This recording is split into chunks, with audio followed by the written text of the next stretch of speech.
Here's my review of a oldie but a goldie, the Senfer UEs.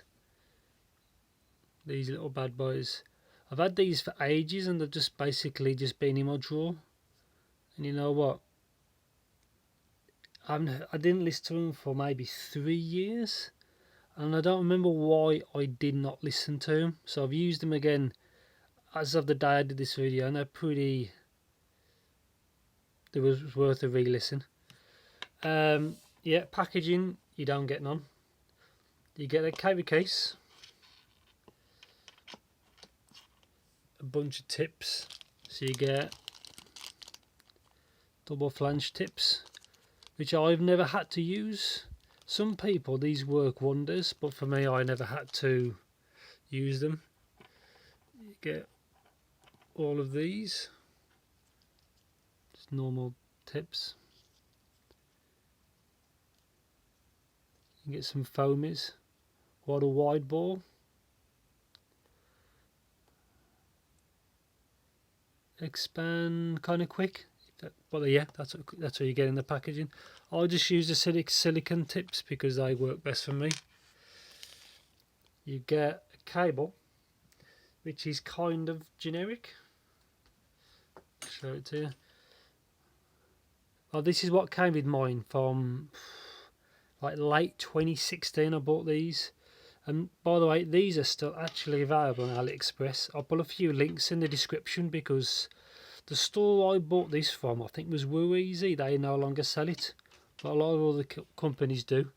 When I got this cable, it was a bit janky, but I had it hanging for quite a while, and it worked magic. But as a cable, it works fine. It's a bit rigid.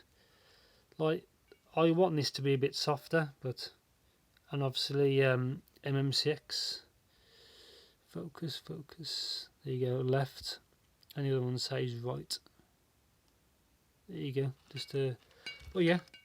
When these come out, I'm sure there was available with a bunch of cables. I know they were available with a bunch of cables. So let's pick the left one. So yeah, MMCX. I ordered mine with this crazy like wood finish. Casing, as you can see, the speckles and metallic. It's actually semi-transparent, but if you pull in the light, you can just about see through it, but it's not.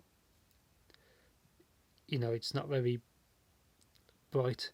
3 holes there, which I presume is to stop the vacuum. When you pop it in your ear. So this is the left one. So you're facing forwards. You pop it in your ear. Obviously, the air wants to escape. So that's 3 there. This is the UES model, so it has a BA, which I think is on the nozzle, and the dynamic drivers. It's around this part. There is a Senfer UE model, which is just a dynamic, but unfortunately, I actually own that, but I gifted it to a friend, and I never listened to it. I just gifted it to him. Yeah, so yeah, this is the UES, and you see this labelled as the UE900S as well, so that's another thing to consider. Yeah, so I don't know if you can get this finish anymore. I'll put a few links in the description so you can see what's still technically available. It tends to just be like metallic ones, but yeah, I ordered this wood one. MMCX only, which is a shame. Take this off. Obviously a lip to keep it on. Quite simple design, super straightforward. I think when I paid probably a little bit over the odds, I'm sure I paid around £32, £33 for this when it came out. And I know it's like 22 or 23, so it's £10 cheaper, which is kind of the right price it should be. But yeah, to show you this one, actually I'll show you both. So yeah, that's left. There's no indicators. But yeah, that's link to the camera. So kind of a camouflage like leaf pattern.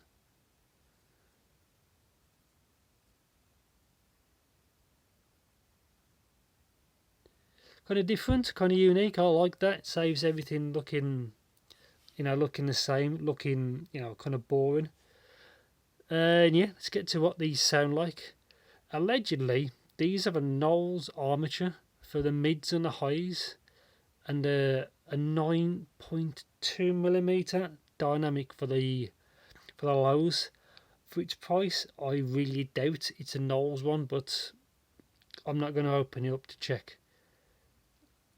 But there you go, yeah. So it's only a 2-driver, 1BA, 1DD, and it sounds, what's the best way to describe it? I was expecting something kind of V-shaped, but this one isn't. It's a little bit more mid-forward than I was expecting. Excuse me.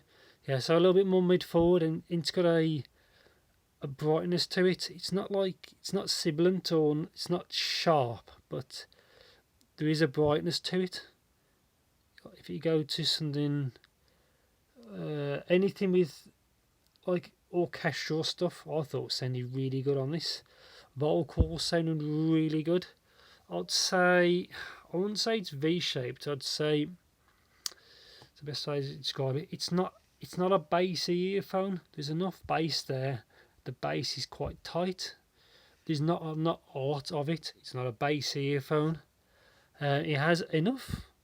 It doesn't sound anemic or anything like that.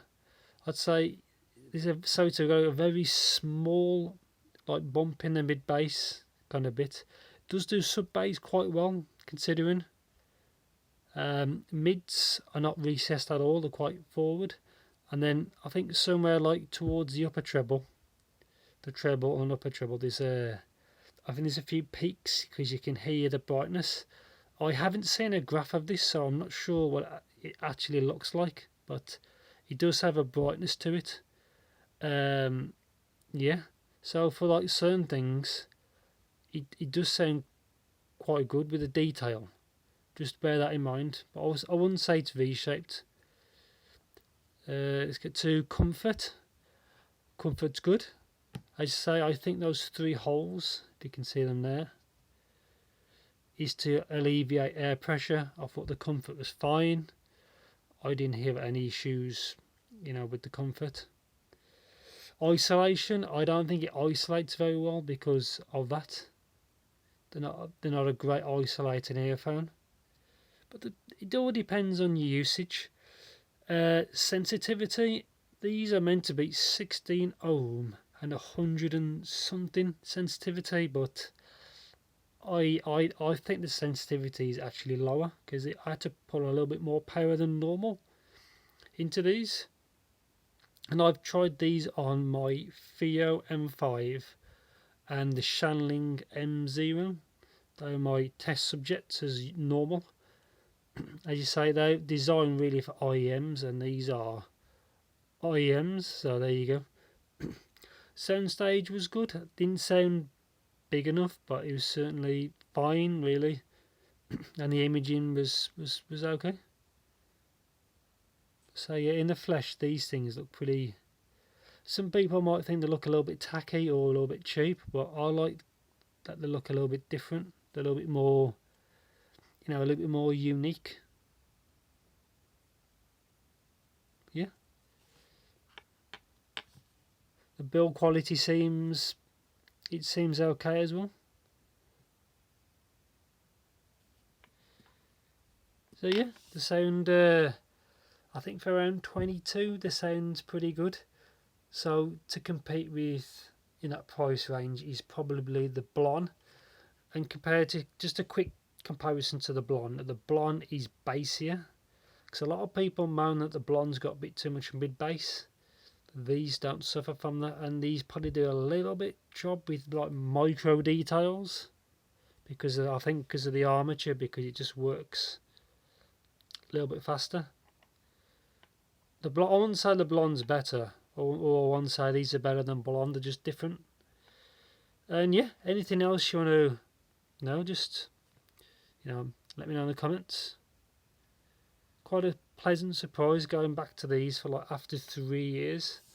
I should really use some of my stuff more, but yeah. Thanks for watching, and I'll be back soon with another video.